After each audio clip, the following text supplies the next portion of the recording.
বন্ধুরা, একটু কল্পনা করুন, আপনার হাজার হাজার কোটি টাকার মালপত্র নিয়ে একটি জাহাজ মাঝ সমুদ্রে ভাসছে, আর ঠিক সেই মুহূর্তে পশ্চিমা দেশগুলোর ইন্স্যুরেন্স কোম্পানি আপনাকে ইমেল করে জানালো আপনার জাহাজের বীমা আমরা এই মুহূর্তে বাতিল করছি, অথবা আপনাকে এখন থেকে আগের তুলনায় 10 গুণ বেশি প্রিমিয়াম দিতে হবে। ঠিক এই ব্ল্যাকমেলটাই চলছিল ভারতের সাথে। কিন্তু জিওপলিটিক্সের দুনিয়ায় ভারত আর সেই পুরনো ভারত নেই যে এই ধরনের পশ্চিমা দাদাগিরি চুপচাপ মেনে নেবে। নমস্কার বন্ধুরা, আমি সুশোভন, আর আপনারা দেখছেন অদ্ভুত অথচ বাস্তব।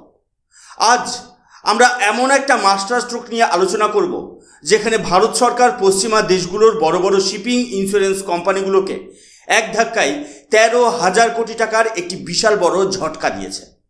আপনারা স্ক্রিনে দ্য ইকোনমিক টাইমসের এই আর্টিকেলটি দেখতে পাচ্ছেন, যেখানে পরিষ্কার লেখা আছে, India competing to break monopoly of global P&I clubs. হ্যাঁ বন্ধুরা, গ্লোবাল P&I বা প্রোটেকশন অ্যান্ড ইন্ডেমনিটি ক্লাবের যে একচেটিয়া রাজত্ব বা মনোপলি এতদিন ধরে চলে আসছিল, সেটা ভাঙার জন্যই ভারত সরকার এক ঐতিহাসিক সিদ্ধান্ত নিয়েছে। আজকের এপিসোডে আমরা জানব কিভাবে ভারত তার নিজস্ব ভারত মেরিটাইম ইন্স্যুরেন্স পুল বা BMIP লঞ্চ করে পশ্চিমাদের অহংকার ভেঙে চুরমার করে দিয়েছে।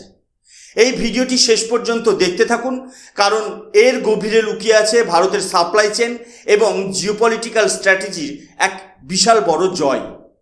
বন্ধুরা, যে কোনো দেশের অর্থনীতির মেরুদণ্ড হলো তার গ্লোবাল ট্রেড বা আন্তর্জাতিক বাণিজ্য, আর আমাদের ভারতবর্ষের প্রায় 90% বাণিজ্য তা ভলিউম বা আয়তনের দিক থেকেই হোক না কেন, পুরোটাই নির্ভর করে সমুদ্র পথের ওপর। এই মেরিটাইম ট্রেড বা সামুদ্রিক বাণিজ্য ছাড়া আমরা এক পাও এগোতে পারবো না। কিন্তু সমস্যাটা কোথায় জানেন? এই বিশাল বিশাল জাহাজগুলো, যেগুলো হাজার হাজার কোটি টাকার কার্গো বা মালপত্র নিয়ে এক দেশ থেকে অন্য দেশে যায়, তাদের নিরাপত্তার জন্য প্রয়োজন হয় ইন্স্যুরেন্স বা বিমার। সমুদ্রে ঝড়, জলদস্যুদের আক্রমণ বা যুদ্ধের মতো পরিস্থিতিতে যদি কোনো জাহাজ ডুবে যায় বা ক্ষতিগ্রস্ত হয়, তাহলে সেই ক্ষতিপূরণ কে দেবে? ঐতিহাসিকভাবে এই মেরিটাইম ইন্স্যুরেন্স বা সামুদ্রিক বিমার পুরো কন্ট্রোল বা নিয়ন্ত্রণ ছিল শুধুমাত্র গুটি কয়েক পশ্চিমা দেশের হাতে। এদেরকে সাধারণত বলা হয় লন্ডন P&I ক্লাবস। এই কোম্পানিগুলোর মূল ঘাঁটি হলো UK, সুইডেন, নরওয়ে এবং আমেরিকার মতো পশ্চিমা দেশগুলোতে। দশকের পর দশক ধরে এই গ্লোবাল P&I ক্লাবগুলো সারা বিশ্বের সমুদ্র বাণিজ্যের ওপর নিজেদের একচেটিয়া আধিপত্য কায়েম করে রেখেছিল। এদের দাদাগিরি এমন পর্যায়ে পৌঁছেছিল যে এরা ঠিক করত কোন জায়গায় জাহাজ যেতে পারবে আর কার কত প্রিমিয়াম হবে। গ্লোবাল জিওপলিটিক্সে এই কোম্পানিগুলো শুধুমাত্র বিমা কোম্পানি নয়, এরা হলো পশ্চিমা দেশগুলোর হাতের এক অন্যতম বড় অস্ত্র।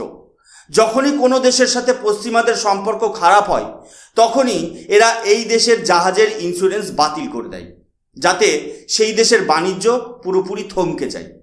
কিন্তু ভারত এতদিন এদের কাছে এক প্রকার জিম্মি ছিল, কারণ আমাদের নিজস্ব কোনো এত বড় বিমা পরিকাঠামো ছিল না যা আন্তর্জাতিক স্তরে স্বীকৃতি পায়। কিন্তু বিশ্ব রাজনীতিতে সমীকরণ খুব দ্রুত বদলায়, আর ঠিক সেটাই ঘটল যখন মধ্যপ্রাচ্যে অস্থিরতা শুরু হলো। আপনারা এখন স্ক্রিনে দ্য হিন্দুর এই একটি আর্টিকেল দেখতে পাচ্ছেন। এই আর্টিকেলের হেডলাইনটি একটু খেয়াল করুন। এখানে 12,980 কোটি টাকার সভারেন গ্যারেন্টির কথা বলা হয়েছে।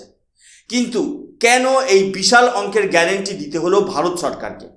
এর পেছনের কারণটা লুকিয়ে আছে মধ্যপ্রাচ্যের জিওপলিটিক্যাল অস্থিরতার মধ্যে। কিছুদিন আগেই আপনারা দেখেছেন US এবং ইরানের মধ্যে চরম উত্তেজনা, গাজা যুদ্ধ এবং সর্বোপরি লোহিত সাগর বা রেড সি করিডোরে হুতিদের লাগাতার আক্রমণ। এই রেড সি এবং স্ট্রেট অফ হরমুজ হলো বিশ্বের অন্যতম ব্যস্ত এবং গুরুত্বপূর্ণ মেরিটাইম করিডোর। ভারতের প্রচুর জাহাজ এই পথ দিয়েই ইউরোপ এবং আমেরিকার দিকে যায়। যখন এই হাই রিস্ক করিডোরগুলোতে উত্তেজনা বাড়তে শুরু করলো, তখন এই পশ্চিমা বিমা কোম্পানিগুলোর আসল রূপ বেরিয়ে এলো। প্রাথমিকভাবে এই কোম্পানিগুলো সোজাসুজি জানিয়ে দিল যে এই যুদ্ধবিধ্বস্ত বা ভলাটাইল করিডোরগুলো দিয়ে কোনো জাহাজ গেলে তারা কোনো বিমা কভারেজ বা অয়েল রিস্ক কভার দেবে না। একবার ভাবুন, যদি বিমা না থাকে তাহলে কোনো জাহাজের মালিক কি তার হাজার কোটি টাকার মালপত্র নিয়ে সেই বিপদের মধ্যে ঝাঁপ দেবে? কখনোই না। এরপর যখন তারা বুঝলো যে এখানে একটা বিশাল সুযোগ আছে টাকা কামানোর, তখন তারা ইন্স্যুরেন্স দেওয়ার কথা তো বলল, কিন্তু প্রিমিয়ামের পরিমাণ রাতারাতি 10 গুণ বাড়িয়ে দিল। হ্যাঁ বন্ধুরা, আপনারা ঠিকই শুনেছেন। যে জাহাজের ইন্স্যুরেন্স প্রিমিয়াম আগে হয়তো 2 কোটি টাকা ছিল, এই সুযোগ সন্ধানী কোম্পানিগুলো সেটা বাড়িয়ে 20 কোটি থেকে 25 কোটি টাকা করে দিল। এর ফলে ভারতীয় শিপিং কোম্পানিগুলোর মাথায় রীতিমতো বাজ পড়ল।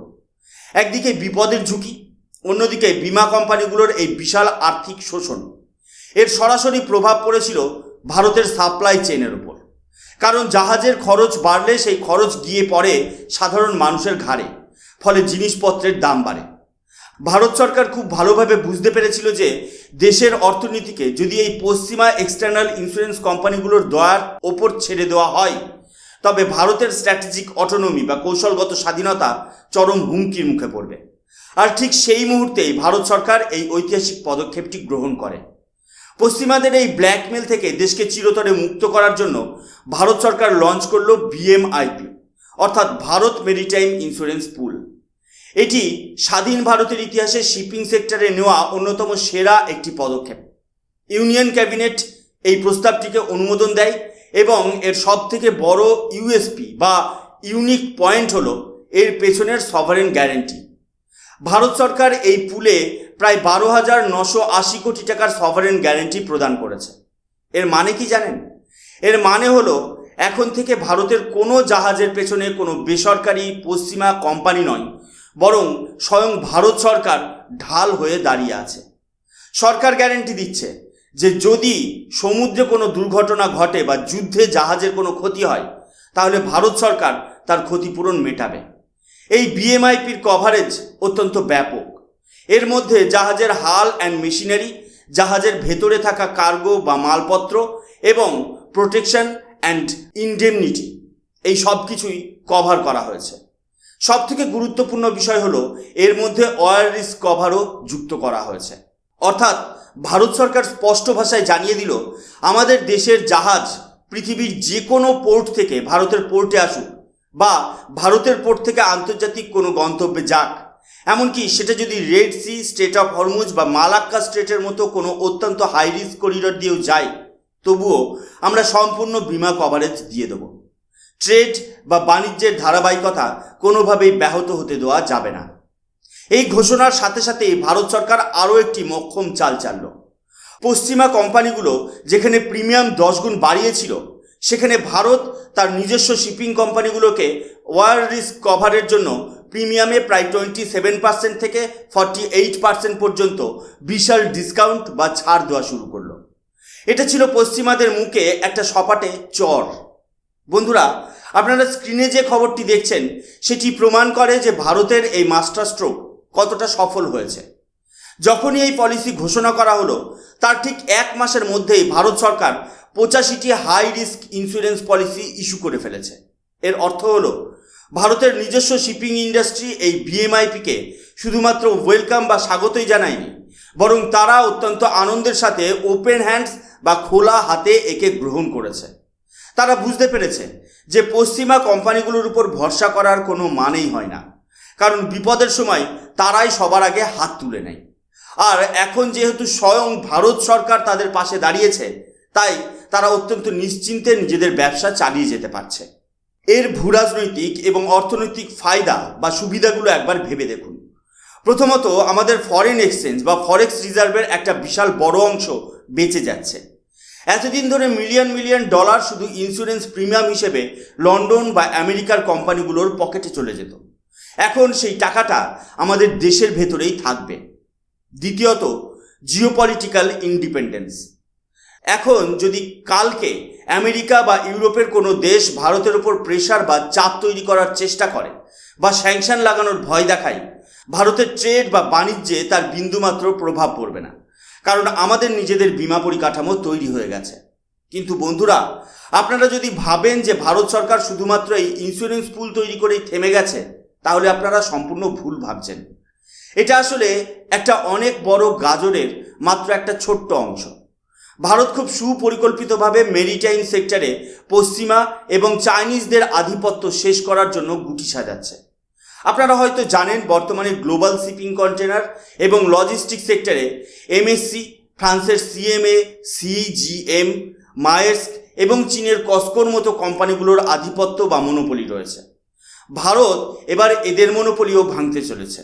ইতিমধ্যেই শিপিং কর্পোরেশন অফ ইন্ডিয়া, কঙ্কর এবং সাগরমালা ফিন্যান্স কর্পোরেশন মিলে একটি নতুন উদ্যোগ শুরু করেছে, যার নাম দেওয়া হয়েছে ভারত কন্টেনার লাইন। অর্থাৎ এখন থেকে যে বড় বড় কন্টেনারগুলোতে করে মালপত্র জাহাজে ওঠানো হয়, সেই কন্টেনারগুলো ভারতের মাটিতেই তৈরি হবে। আমাদের আর বিদেশিদের কন্টেনার ভাড়া করতে হবে না। এর পাশাপাশি সরকার 51,000 কোটি টাকার একটি বিশাল টেন্ডার ইস্যু করেছে নতুন নতুন জাহাজ কেনার জন্য এবং দেশে শিপ বিল্ডিং বা জাহাজ নির্মাণ শিল্পকে বুস্ট করার জন্য। এই সব কিছু আত্মনির্ভর ভারত বা সেলফ রিলায়েন্ট ইন্ডিয়ার একটি সুদূরপ্রসারী পদক্ষেপ। ভারত চাইছে যে গ্লোবাল সাপ্লাই চেনের ওপর তার নিজস্ব সম্পূর্ণ কন্ট্রোল বা নিয়ন্ত্রণ থাকুক। আমরা আর এমন কোনো পরিস্থিতির শিকার হতে চাই না যেখানে বিদেশি কোনো শক্তির অঙ্গুলি হেলনে আমাদের দেশে সাপ্লাই চেন থমকে যায়। বন্ধুরা, এই ভারত মেরিটাইম ইন্স্যুরেন্স পুল লঞ্চ হওয়াটা শুধুমাত্র একটা অর্থনৈতিক পদক্ষেপ নয়, এটি একটি কড়া জিওপলিটিক্যাল স্টেটমেন্ট। ভারত গোটা বিশ্বকে, বিশেষ করে পশ্চিমা দেশগুলোকে বুঝিয়ে দিচ্ছে যে ভারতের নিজের অর্থনীতি এবং বাণিজ্যের নিরাপত্তা নিশ্চিত করার জন্য তাদের দয়ার কোনো প্রয়োজনই নেই। ভারত নিজের সুরক্ষার ব্যবস্থা নিজেই করতে সক্ষম। তো বন্ধুরা, এই ছিল আজকের সম্পূর্ণ বিশ্লেষণ। ভারত সরকারের এই ঐতিহাসিক সিদ্ধান্ত, যা পশ্চিমা পিএনআই ক্লাবগুলোর আধিপত্যকে এক ধাক্কায় ভেঙে দিয়েছে এবং আমাদের মেরিটাইম ট্রেন্ডকে সুরক্ষিত করেছে। এই বিষয়ে আপনাদের কি মতামত? আপনারা কি মনে করেন আগামী দিনে ভারত গ্লোবাল শিপিং ইন্ডাস্ট্রিতে চীনের কসকো বা ইউরোপিয়ান কোম্পানিগুলোকে সরাসরি টক্কর দিতে পারবে? আপনাদের মূল্যবান মতামত অবশ্যই নিচের কমেন্ট সেকশনে লিখে জানান। ভিডিওটি যদি ইনফরমেটিভ বা ভালো লেগে থাকে তাহলে অবশ্যই লাইক করবেন এবং বন্ধুদের সাথে শেয়ার করে ভারতের এই দুর্দান্ত জিওপলিটিক্যাল জয়ের খবরটি সবার কাছে পৌঁছে দেবেন। আর আপনি যদি অদ্ভুত অথচ বাস্তব চ্যানেলে নতুন হয়ে থাকেন তাহলে আমাদের চ্যানেলটিকে সাবস্ক্রাইব করে বেল আইকনটি প্রেস করতে ভুলবেন না, কারণ এই রকম গভীর এবং রিয়েলিস্টিক জিওপলিটিক্যাল অ্যানালিসিস আমি নিয়মিত নিয়ে আসি। আমি সুশোভন, আজকের মতো এখানেই শেষ করছি। দেখা হবে পরবর্তী একটি নতুন এপিসোডে। ততক্ষণ পর্যন্ত ভালো থাকবেন, সুস্থ থাকবেন। জয় হিন্দ, বন্দে মাতরম, ভারত মাতা কি জয়।